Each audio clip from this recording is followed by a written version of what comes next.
Good morning students. +2 class. आज हम पढ़ेंगे बड़े गुलाम अली खां साहब की जीवनी। जन्म काल एवं शिक्षा। बड़े गुलाम अली खां का जन्म 1902 ईस्वी में लाहौर में हुआ था। इनका मूल निवास स्थान पंजाब प्रांत में कसूर नामक गांव में था। बाल्यकाल से ही घर में संगीत का वातावरण मिला। संगीत की शिक्षा बचपन में ही इन्हें प्राप्त हुई। उन्होंने संगीत की शिक्षा अपने चाचा काले खां से प्राप्त की। इनके पिता अपने समय के अच्छे संगीतज्ञ थे। चाचा की मृत्यु के बाद इन्होंने कुछ समय तक अपने पिताजी से संगीत सीखा। बड़े गुलाम अली खां के 3 भाई बरकत अली खां, मुबारक अली खां तथा अमान अली खां भी अच्छे संगीत के कलाकार थे। बड़े भाई होने के नाते परिवार की जिम्मेदारी बड़े गुलाम अली खां जी पर आ गई थी। इनके पिता अली बख्श ने 2 विवाह किए थे। सौतेली माँ का व्यवहार बच्चों के प्रति और इनकी सगी माँ के प्रति अच्छा नहीं था। इन परिस्थितियों में उन्होंने अपने सगी माँ की भावनाओं को समझते हुए अपने भाइयों और माँ का उत्तरदायित्व स्वयं पर लिया। इसके लिए उन्होंने सारंगी वादन सीखना प्रारंभ कर दिया और गायन की शिक्षा साथ साथ चलती रही। कुछ समय पश्चात वह मुंबई आए और इन्होंने उस्ताद सिंधी खां से गायन की शिक्षा लेनी प्रारंभ की। व्यक्तित्व एवं गायकी। खां साहब बड़े ही उदार, सरल व हमेशा प्रसन्न रहने वाले व्यक्ति थे। भारी शरीर होने के कारण यह चलते हुए झूमते हुए से प्रतीत होते थे। लोग इन्हें इस प्रकार चलता देखकर हंसी लगाते थे, लेकिन खां साहब इस पर कोई गौर नहीं करते थे।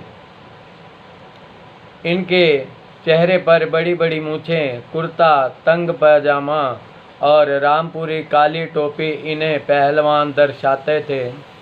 आवाज़ में दम भी इस सभी संज्ञाओं को साबित करता था,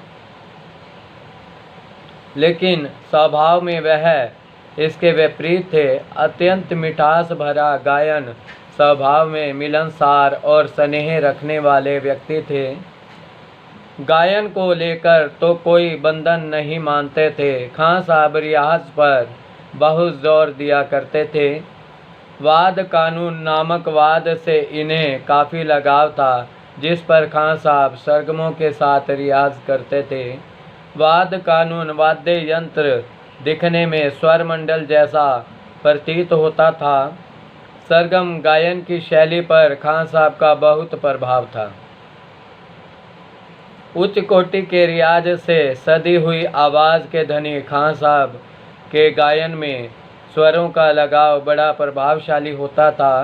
इन्हें ख्याल गायन की अपेक्षा ठुमरी गायन के क्षेत्र में काफ़ी प्रशंसा प्राप्त हुई। इनकी बंदिशों की रचना सब रंग उपनाम से हुई। एक बार खां साहब जी मुंबई के प्रसिद्ध संगीतज्ञ श्री देवघर साहब के विद्यालय में पधारे। देवघर साहब से मिलने के बाद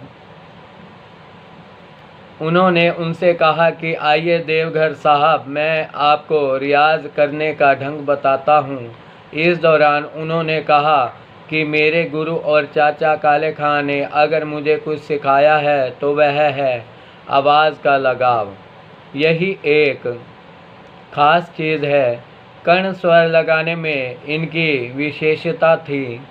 खां साहब के अनुसार भारतीय संगीत में कर्ण युक्त स्वर लगाने का बड़ा महत्व है। यही आवाज़ का लगाव ही गायकी का सर्वस्व है। खान साहब सा स्वर के साथ रे स्वर का कर्ण तथा गा के साथ माँ का कर्ण लगाते थे। इस प्रकार वह स्वरों का कर्ण लगाते हुए तार सप्तक के सा तक पहुँच जाते थे और फिर आरोह करते हुए पुनः मध्य सा पर आ जाते थे। यह वक्र रूप में भी कर्ण स्वर का प्रयोग करते थे, जैसे सा पा रे गा का रे पा रे माँ का, और अवरोह रूप में गा पर सा का माँ पर रे का कर्ण भी सहजता से लगाते थे। खान साहब कहते थे कि आवाज़ में लचक तो विभिन्न प्रकार से माप तोल कर बनानी पड़ती है और किस प्रकार की गायन शैली में किस प्रकार की आवाज़ हो अथवा आवाज़ का लगाव कैसा हो, यह तो प्रयोग तथा अनुभव से ही जाना जा सकता है। खान साहब जी के संगीत समारोह एवं पुरस्कार। पंजाब के बाद कलकत्ता में सन 1940 में संगीत सम्मेलन में पहली बार भाग लिया। इसके बाद गया जी की म्यूज़िक कॉन्फ्रेंस, कलकत्ता की एक संगीत सभा, मुंबई अखिल भारतीय संगीत सम्मेलन, बंगाल तथा बिहार के संगीत सम्मेलनों में भी भाग लिया। पुरस्कार। खान साहब को संगीत नाटक अकेडमी पुरस्कार से पुरस्कृत किया गया। इसके बाद इन्हें राष्ट्रपति द्वारा पद्म भूषण की उपाधि से भी नवाजा गया।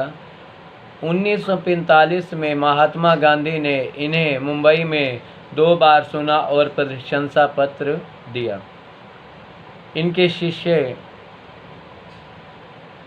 आपके पुत्र उस्ताद मुनव्वर अली खां परसून और कलकत्ता की मीरा बनर्जी आपके प्रमुख शिष्यों में से है। मृत्यु।